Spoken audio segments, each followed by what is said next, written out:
kalau misalnya bayi nih dok, ada usianya nggak dok? Misalnya kita mau pakai produk perawatan kulit, itu dari usia berapa untuk keseluruhan? Kalau lotion dari usia 0 hari. 0 dari Ya, lotion dari 0 hari. Kalau sunscreen 6 bulan gitu. Sunscreen pun yang physical sunscreen, bukan yang chemical ya. Iya. ya. Tuh. Kalau untuk anak-anak pun juga tetap sama ya dok, harus pakai sunscreen dan harus pakai lotion juga. Wajib, ya? wajib banget. Iya. Tapi ya kadang orang tua susah ya. Apalagi orang tua yang dulu-dulu. Pelekan gitu ya. Iya. Bagaimana nih dok caranya mengidentifikasi dan mengelola masalah kulit yang terkait dalam alergi ini dok? Kalau cirinya kalau misalnya alergi itu kan yang paling sering ya. Yang pertama itu ini ya, kalau kalian sering kita sebutnya itu biduran atau kaligata. Tahu kan yang bentol-bentol gitu. Iya. Itu kan karena alergi juga. Itu jelas lah ya, kalau emang itu kelihatan banget bentukannya. Orang awam pun juga bisa nilai, oh ini biduran loh gitu. Nah ini pasti pencetusnya ada suatu zat yang membuat badan dia mengeluarkan reaksi tertentu ya. Kalau misalnya yang kayak kedua eksim gitu ya, eksim ini juga masalah yang banyak ya pada anak. Kalau kita sebutnya dermatitis atopi, kalau orang awam sebutnya itu eksim. Dermatitis atopi ini atau eksim ini ciri khasnya itu ada fase-fasenya. Ada fase yang bayi usia 2 bulan sampai 2 tahun, ada fase anak usia 2 sampai 12 tahun, dan satu lagi fase remaja dan dewasa. Kalau pada usia yang 2 bulan sampai 2 tahun, ciri khasnya adalah ruam merah, gatal, kering, bersisik di pipi kiri kanan. Lalu bisa nanti nyebar ke jidat, ke leher, ke berkelangan tangan kaki. Kalau dia udah makin gede, usia 2 tahun ke atas, si ruam tadi itu biasanya ada di lipat-lipat siku, lipat-lipat dengkul gitu ya, atau di dengkulnya juga, bisa juga di pergelangan tangan kakinya. Nah ini nanti makin gede, makin dia usia 12 tahun ke atas, itu dia akan makin nebel, jadi menghitam, makanya itu disebut plak lichenifikasi. Nah ini ciri khas banget pada orang-orang alergi. Dan gak cuma lichenifikasi ini aja, tapi ada juga bekas-bekas garukan yang banyak. Karena dia badannya itu kan gatal sekali ya, dan itu satu badan biasanya, nggak cuma di satu spot aja ya. Seringkali mereka malam itu ngegarukan dan akhirnya mereka banyak bekas cakaran gitu. Sadar gitu ya, sambil tidur garuk-garuk gitu ya. Oh, jadi ini bisa juga jangka panjang ya dok? Betul. Bisa muncul dari bayi atau bahkan bisa muncul di fase tertentu, misal pas anaknya udah usia 3 tahun baru keluar, itu bisa gitu. Nggak harus selalu dari bayi. Nggak harus selalu dari bayi. Gitu. Bisa menular juga dok kalau misalnya penyakit kulit? Kalau alergi enggak. Alergi itu dasarnya adalah keturunan, faktor genetik. Faktor genetik bisa juga dipengaruhin lingkungan, dipengaruhin sama sistem kekebalan badan dia, dan nanti ada infeksi atau enggak, itu juga pengaruh di situ. Kalau misalnya nih dok, jenis gatal atau jenis penyakit yang dipicu penyebab utamanya itu dari kasur dan atau dari tempat-tempat kayak bahan-bahan yang berbulu, sofa kayak gitu tuh apa dok? Kalau jenisnya? Seringnya itu ya dermatitis atopi ya, eksim yang kita bilang ya. Eksim itu kan pencetusnya paling banyak karena alergi, terutama alergi house dust mites. Itu tungau rumah, kutu lah gitu, kutu-kutu kecil itu loh.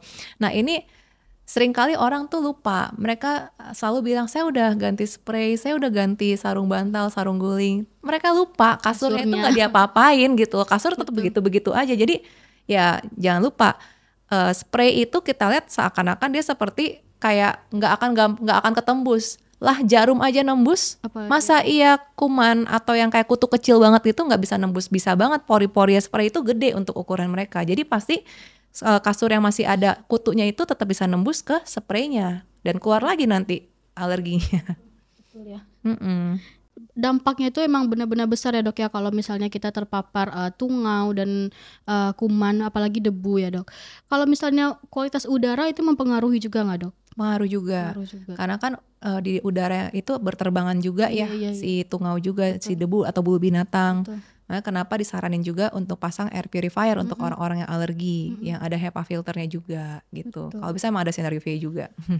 Bisa sinar UV-nya juga. Ya kebetulan kita juga ada produknya air purifier juga gitu. Lengkap banget ya. Lengkap banget, ada bed vacuum, ada air purifier juga. Lengkap ya. Jadi polusi pun juga nggak bagus ya dok ya, apalagi kalau kita punya bayi ya dok. Iya benar. Kalau di rumah aku sendiri aku pasang air purifier 2 loh di dalam kamar, kiri kanan. Di dalam kamar aja 2 ya? Dalam kamar aja 2. Iya. Karena kan yang tadi ya prinsipnya kamar itu adalah tempat tersering kita menghabiskan waktu, terutama untuk bayi dan anak-anak. Jadi di situ pula kita harus kasih proteksi yang paling besar gitu ya. Kalau boleh tahu dokter punya baby? Ya, punya. Masih umur 2 bulan. Oh, umur 2 bulan? Iya. Kecil. Masih kecil dan lucu. Satu lagi nih dok, penasaran.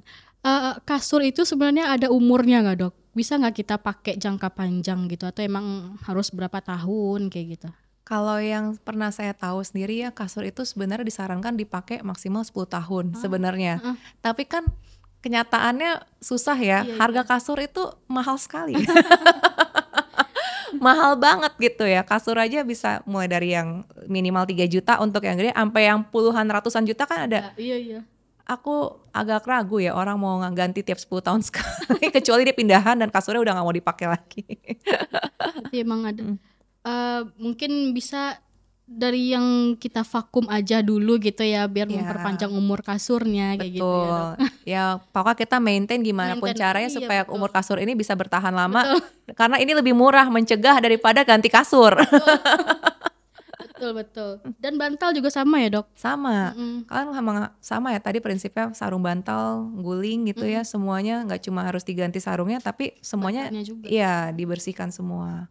Ada nggak dok bukti ilmiah nih tentang efektivitas UV light dalam membunuh kuman dan bakteri di kasur khususnya? Ya, kalau memang untuk pencegahan terhadap anak-anak yang asma ya, itu kan UV light ini membunuh bakteri. Betul. Ada penelitian yang bilang kalau memang pemberian sinar UV dan dia barengin sama HEPA filter ya, itu bisa mengurangi kemungkinan anak asma itu sampai 27% dan mengurangi kemungkinan dia dirawat di rumah sakit karena asma hanya karena menggunakan vakum atau karena menggunakan atau dia menggunakan air purifier di situ ya waktu itu penelitiannya ya yang bisa membunuh kuman dan juga tungau. Jadi besar banget penggunaan HEPA filter dan UV ini dalam membuat anak yang tadinya sakit menjadi berkurang kemungkinan sakitnya. Dan untuk asma itu kan berat ya kategorinya kalau udah sampai masuk rumah sakit ya. Kalau sampai dengan penggunaan alat sederhana aja, dia bisa mengurangi kemungkinan dia masuk ke rumah sakit, itu berarti luar biasa banget dampaknya di quality of life anak tersebut. Gitu. Besar dampaknya. Ya. Kalau asma itu dari anak umur berapa yang kemungkinan bisa terkena asma dok? Dari 5 tahun ke atas ya biasanya ya. Tapi nggak menutup kemungkinan bisa terjadi lebih muda. Tapi biasanya asma itu nggak terjadi pada anak-anak yang usianya lebih muda. Penyebab utamanya? Paling utama yang tadi aeroalergen. Jadi alergen atau ini ya sesuatu yang dihirup. Jadi kayak misalnya tungau, kutu itu, debu, dan bulu binatang. Itu yang paling utama penyebabnya.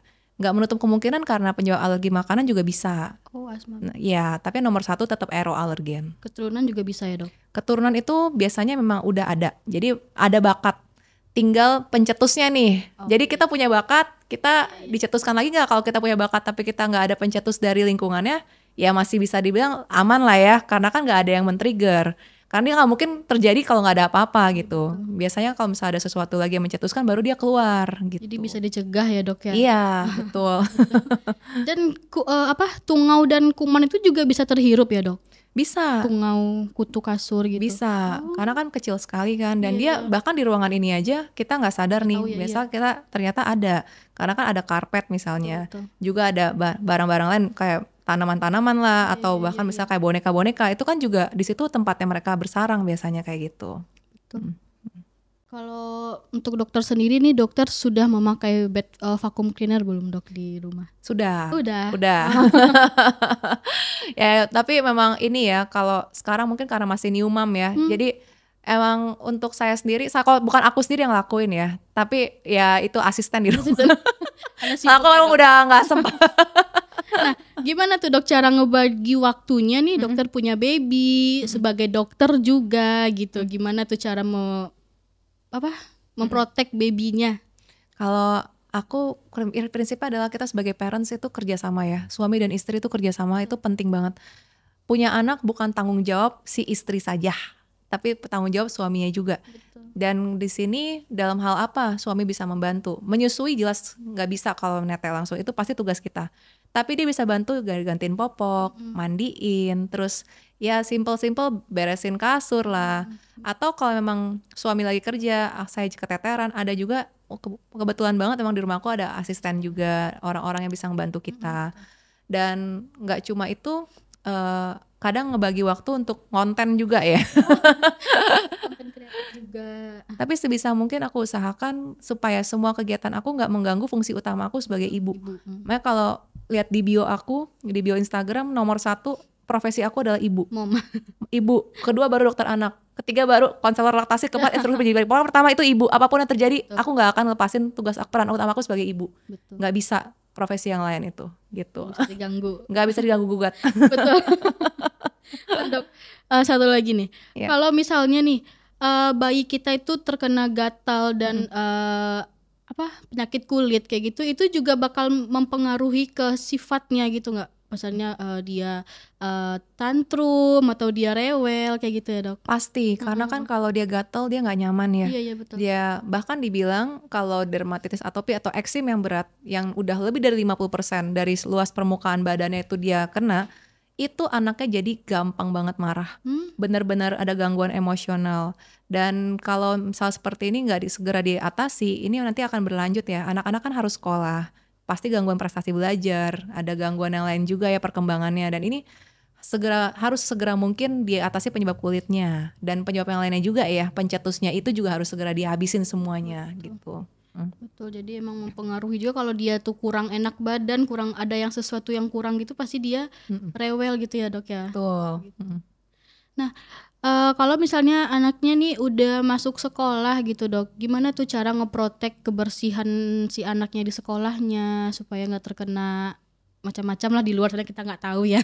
Sekolah itu challenge, very challenging ya kalau udah anak masuk sekolah, karena kita ini ngelepasin anak kita percayakan ke orang lain, dan orang lain itu nggak hanya ngelihat anak kita, tapi ngelihat puluhan anak yang lain ya. Caranya gimana? Ya mau nggak mau kita tanamin ke anak kita untuk jaga diri dia sendiri. Kalau zaman sekarang mungkin kita bisa edukasi untuk pakai masker ya, biasain pakai masker, cuci tangan gitu. Tapi kalau untuk yang lain, misalnya contoh dia dengan teman-temannya gitu, kadang itu yang di luar kendali kita memang. Jadi gimana cara kita untuk memproteksi? Ya kasihlah imunisasi, bikinlah kekebalan badan dia bagus. Kita bisa proteksi dari hal itu ya. Kalau memang kita udah lakuin itu semua, kasih habit yang bagus, imunisasi, kita juga udah environment sekolahnya kita pilih yang oke, dan ternyata memang masih gak mungkin anak itu gak sakit 100%, gak mungkin. Pasti akan tetap ada fasenya dia sakit.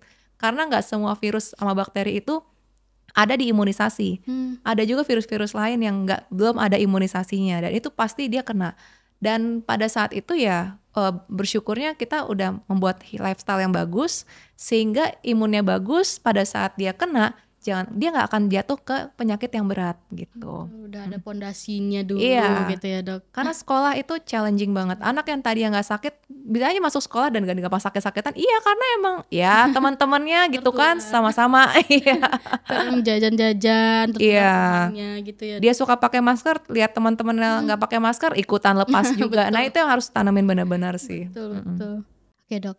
Tadi dokter sendiri bilang kalau misalnya kita punya bayi, kita punya anak kecil, itu kita lebih banyak menghabiskan waktu kita itu di kamar, khususnya di kasur gitu ya dok. Nah seberapa penting nih dok peran vacuum cleaner untuk membersihin kasur kita tersebut? Penting banget, soalnya bayi itu dan anak-anak seringkali mereka tiduran kan. Dan ini spend time-nya paling banyak memang di kasur. Kalau misalnya penelitian itu, dia tuh bilang untuk anak-anak yang terkena alergi, misalnya asma gitu ya, ngebersihin kasur dengan vacuum cleaner yang terstandar, yang ada HEPA filter dan ada sinar UV-nya ini bisa mencegah dia masuk ke rumah sakit karena serangan asma itu bisa sampai 27% berkurangnya. Itu signifikan banget, ibaratnya kayak dalam 1 tahun misalnya, atau dalam 10 tahun dia 100 kali datang ke rumah sakit untuk berobat. Misal kayak sebulan sekali lah, itu kan berarti 100 kali hampir ya dalam 10 tahun. Ini bisa berkurang, jadi kayak cuma 73 kali. Dan karena turun 27% kan. Makanya dari hal sesimpel ini aja, hanya dengan ngevakum sekali seminggu, itu bisa menurunkan kemungkinan dia berobat ke rumah sakit. Itu kan berarti kualitas hidup dia semakin meningkat. Dan juga dengan ngevakum yang rutin ini juga, kita jadi mengurangi paparan si bayi kita. Yang tadi yang pertama kali kita bilang ya, pencegahan itu kan ada namanya pencegahan primer, sekunder, tersier. Kita mengurangi bayi kita yang tadinya sehat ini kemungkinan untuk bisa menjadi anak yang mengalami alergi di kemudian hari. Hanya dengan memvakum dan dengan vakum yang terstandar itu. Bukan sembarangan vakum ya, karena kalau vakum yang biasa itu vakum kita vakum debunya tetap terbang ke udara, nggak bisa. Itu harus vakum yang ada sinar UV-nya dan ada HEPA filternya gitu. Supaya combo ya, matiin kuman dan juga menangkap partikel yang ada di udara dan membunuh tungaunya gitu. Nah, dokter sendiri nih udah menggunakan vacuum cleaner juga gitu ya? Sudah. Nah, seberapa efektif tuh dok, apa yang dokter rasakan nih saat dokter pakai vacuum cleaner itu untuk dampak dari bagi kesehatan gitu? Saya sendiri penderita rinitis alergi ya. Saya alergi yang orang yang sering bersin-bersin ya, ya sering ya. Dulu waktu belum tahu manfaat vacuum cleaner, saya sering banget sehari itu, aduh ya ampun, bener-bener sampai pakai steroid semprot, obat itu ya, yang dari hidung. Sesudah rutin vakum misalnya, tapi walaupun bisa 1 sampai 2 minggu sekali itu, ini saya ngerasain saya udah nggak lepas obat sama sekali, saya nggak pakai obat. Masih ada sesekali muncul bersin, tapi nggak separah dulu, dan nggak sampai ngeganggu tidur saya waktu malam. Dulu itu malam keganggu banget, karena waktu orang alergi biasa malam itu kumat yang paling parah. Tapi dengan ngelakuin vakum rutin, hanya dengan vakum rutin aja, dan juga ganti spray, ganti sarung bantal, ganti sarung guling, ini tuh bisa kurang banget, drastis gitu penurunannya. Dan ini makanya aku selalu saranin ke semua pasien, jangan cuma spray bantal, sarung sarung bantal guling dan spray yang diganti, tapi juga perhatiin kasurnya. Kalau punya vacuum cleaner divakum, kalau nggak punya ya setidaknya inilah panggil jasa yang bisa memvakum. Karena kalau nggak kita nggak akan menghilangkan semua kutu-kutu itu gitu. Itu harus hilang. Percuma kita capek-capek ganti sarung setiap kali, rebus, tapi kasurnya ada terus ini, Betul, si momok utamanya. Nah dok, kalau kan sebagian orang nih masih ada yang ngejemur bantal, kasur, itu efektif nggak dok kalau kayak gitu? Kalau ngejemur itu kan dia mengandalkan sinar UV ya, sebenarnya masih bisa juga. Tapi jangan lupa, orang itu pada saat dia ngejemur, dia ngapain? Dia kebat-kebatin kasur itu kan, dia pukul-pukul, debunya terbang ke udara kan, terbang lagi, terus ada yang terbang, ada yang nempel lagi kan, dan juga terbang ke sekitarnya. Berarti kan itu nggak efektif juga di bagian itu. Jadi sebaiknya memang lebih baik divakum. Karena kenapa? Karena dia nggak perlu dikebat-kebat.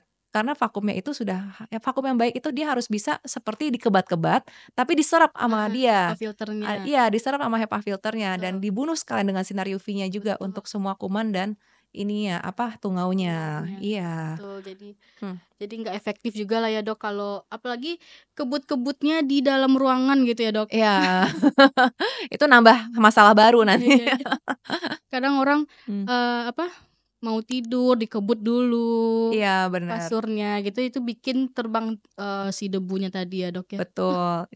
Ya kalau misalnya untuk yang partikel yang kelihatan kayak rambut segala gitu ya mungkin masih bisa ya, tapi kalau untuk yang debu-debu itu yang nggak kelihatan, itu yang susah. Kalau menurut dokter selain tidak membersihkan kasur gitu, apa kesalahan umum yang dilakukan oleh orang tua nih dok untuk membersihkan kasur dan gimana cara menghindarinya? Kalau yang sering kali orang tua, mereka ini kalau anaknya alergi ya, mereka hanya ganti sarung bantal, tapi mereka nggak rebus. Jadi kan disarankan untuk mencegah alergi itu nggak cuma mencuci sarung bantal guling dan spraynya, tapi juga direbus. Suhunya minimal 54 derajat Celcius gitu ya. Jadi memang kalau misalnya dengan ganti doang tapi masih pakai air dingin, resiko untuk kuman dan tungaunya itu belum mati masih tinggi. Jadi itu kesalahannya. Maka kenapa kita selalu edukasi, kalau dengan cara yang orang tua selalu bilang, "Oh ya saya udah ganti kok, saya udah ganti." "Udah rebus belum?" "Belum." Udah gitu. "Udah vakum belum?" "Belum." "Ya udah." Lakuin dulu coba gitu ya. Untuk kan sekarang nih udah ada deterjen yang bisa membunuh kuman apa segala macam, itu juga kurang efektif gitu ya dok? Ya karena kan maksudnya walaupun semua ngeklaim bisa membunuh kuman, kita tetap harus yakinin lagi ya dengan pembunuhan yang berdasarkan fakta ilmiah. Itu kan dari evidence base yang kita punya adalah UV itulah yang bisa membunuh kuman gitu. Betul. Jadi sinar UV pada vakum ini setidaknya udah bisa menggantikan UV pada matahari yang kalau kita jemur gitu ya dok ya? Iya. Dan kalau UV kena kita sendiri kan kena kulit juga bahaya ya, terpapar kan, dan betul. lebih baik dia langsung kena ke objeknya aja. Betul, betul. Nah, pertanyaan terakhir nih Dok, ada nggak tips and trick untuk membersihkan kasur tempat tidur khususnya untuk hasil yang lebih maksimal nih Dok? Yang pertama ganti spray sarung bantal guling gitu ya, rutin 1 kali seminggu. Juga jangan lupa vakum di kasur 1 kali seminggu juga. Vakumnya pakai vakum yang terstandar yang sudah ada sinar UV dan sudah ada HEPA filternya. Itu aja sih, sama untuk kalau di luar lingkungan kasur juga diperhatikan ya, karpetnya, hordengnya, bonekanya, itu juga kalau bisa yang disingkirkan yang berbulu-bulu yang bisa ada predisposisi tungau untuk tungau untuk tinggal di situ itu harus disingkirin. Kalau hordeng divakum juga bisa gitu ya. Karpet mau divakum bisa, lebih bagus lagi nggak usah ada. Nggak usah ada yang berbulu-bulu gitu ya. Iya, kalau kasur kan kita nggak mungkin nggak ada kasur ya, masa tidur di lantai. Betul yang ada ya Dok. Jadi ya itu divakum, jangan lupa. Betul, kebersihan lantainya juga, kayak perabotan-perabotan gitu juga harus diperhatikan debunya ya Dok ya. Betul. Oke, dan makanan juga harus diperhatikan juga ya Dok yang dikonsumsi ya. Ya, pasti harus yang bersih ya. Iya. Oke Dok. Jadi nih Dok, menurut dokter nih, bed vacuum cleaner dari Jets ini approved by dokter nggak? Kalau dia memenuhi standar yang sudah ada, yaitu sudah ada HEPA filter, sudah ada UV, ini saya approve. Oke. Oke deh. Terima kasih ya Dok ya udah sharing-sharing nih tips-tips bermanfaat untuk teman-teman yang udah nonton, untuk aku sendiri juga ya. Sama-sama, semoga bermanfaat ya buat semuanya ya. Terima kasih banyak ya Dok ya. Oke, terima kasih teman-teman. Sekian dulu nih podcast kita bareng Dr. Leonie. Jangan lupa follow Instagram Jets Indonesia dan juga jangan lupa follow Instagram Dr. Leonie Rma ya. Dan jangan lupa subscribe channel YouTube Jet dan tunggu podcast Jet selanjutnya. Dadah.